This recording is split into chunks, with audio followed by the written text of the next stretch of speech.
Audio Jungle.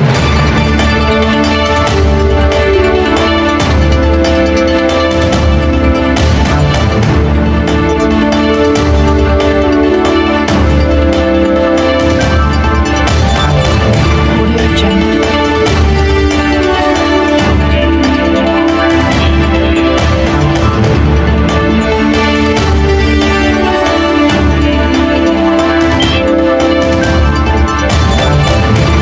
Audio Jungle.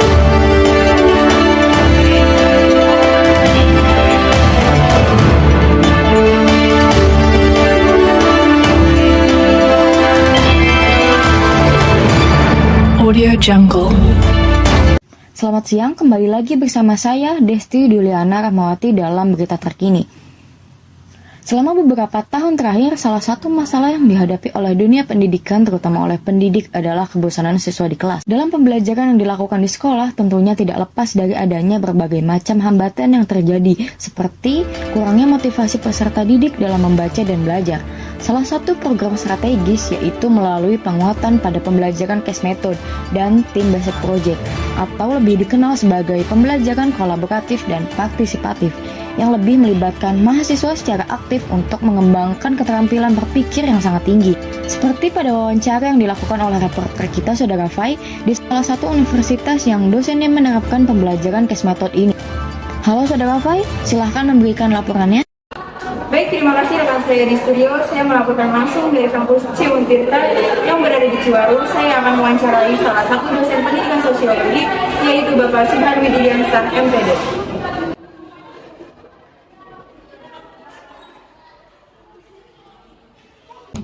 Halo Pak Beben, gimana nih kabarnya Pak? Alhamdulillah, luar biasa dan baik. Insya Allah sehat. Ya, semoga selalu sehat ya Pak. Amin, amin. Sebelumnya saya minta waktu sebentar untuk mewawancarai Bapak mengenai metode dan media pembelajaran. Oh, boleh, silahkan. Menurut Bapak, apa sih yang perlu dipertimbangkan oleh pendidik dalam memilih metode pembelajaran Pak? Kalau apa yang perlu dipertimbangkan Iya. dalam memilih metode itu banyak sebenarnya pertimbangannya ya. Jadi nggak asal tiba-tiba memilih metode A, B, C, dan sebagainya. Yang paling utama tentu kita harus memperhatikan tujuan pembelajaran itu sendiri. Mau dibawa kemana nih pembelajarannya, tujuannya kan? Setelah kita sudah tahu, kemudian juga kita harus juga bisa memahami, mengidentifikasi peserta didik yang akan kita berikan pembelajaran. Biar nanti kita tahu yang mana yang lebih relevan digunakan nih metodenya.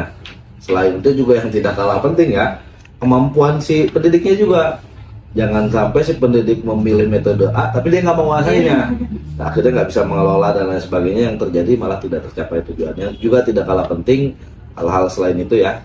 Tentu juga bicara tentang bagaimana ruang kelasnya, ruang pembelajarannya, kemudian sarana prasarana penunjangnya. Jadi itu hal yang juga tidak kalah penting. Tapi yang paling utama tadi tujuan, latar belakang atau identifikasi peserta didik, dan juga kemampuan si pendidiknya. Kalau untuk metodenya, metode apa ya yang bakal gunakan dalam proses pembelajaran Pak? Saya biasanya variatif karena senang gitu, bukan menguji coba ya, lebih kepada menerapkan berbagai macam metode pembelajaran. Tapi yang sering kali saya gunakan lebih kepada metode case method.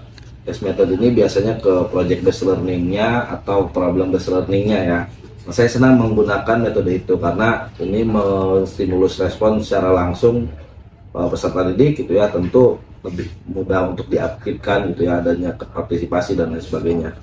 Tapi juga biasanya dikolaborasi sama saya, jadi nggak hanya itu aja, nanti paling kita kolaborasi dengan metode diskusinya, kemudian nanti ada demonstrasinya dan lain sebagainya gitu.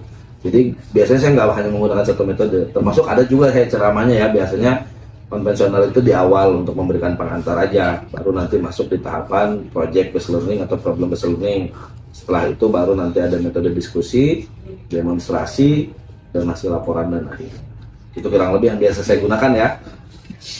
Untuk metode-metode yang sudah Bapak jelaskan tadi, apakah efektif dalam proses pembelajarannya Pak? Kalau bicara efektif kan sebetulnya perlu ada riset ya yang harus dilakukan. Saya sudah pernah melakukan beberapa riset terkait dengan model atau metode pembelajaran yang saya gunakan dengan misalkan prestasinya atau hasil belajar ya. Sejauh ini sih hasil dari penelitian saya terutama di kelas aja gitu ya di jurusan sosiologi di mata kuliah saya itu sangat efektif karena tadi kita kan memang saat ini dituntut oleh kurikulumnya juga untuk study oriented ya, jadi lebih banyak peserta didik yang aktif. Nah, case method ini yang pas bagi saya dan sangat efektif untuk menghadirkan partisipasi aktif peserta didik lewat project dan problem based learning tadi. Selain dari metode pembelajaran gitu, apakah perlu adanya media pembelajaran untuk menunjang proses pembelajaran yang efektif? Ya kalau bicara media itu tentu ya, bagi saya dua hal ini sesuatu yang sangat menunjang lah gitu dalam proses kegiatan belajar mengajar atau PBM yang dilakukan oleh pendidik terhadap peserta didik ya. Kadang-kadang ada metode yang bisa lebih efektif dan efisien dengan media pembelajaran tertentu. Kadang juga ada yang memang tidak usah menggunakan media itu. Tapi bagi saya media pembelajaran itu sangat penting gitu untuk menunjang metode ini berjalan efektif dan efisien, lebih tepat sasaran dan juga tepat tujuan. Kedua juga mempermudah guru, sebetulnya mempermudah. Tapi lagi-lagi tadi gurunya juga harus menguasai dulu nih media yang digunainnya ya. Jangan sampai dia menggunakan media yang dia tidak menguasainya. Jadi intinya sih sangat penting dan tentu sangat memberikan pengaruh besar gitu terhadap metode pembelajaran media itu.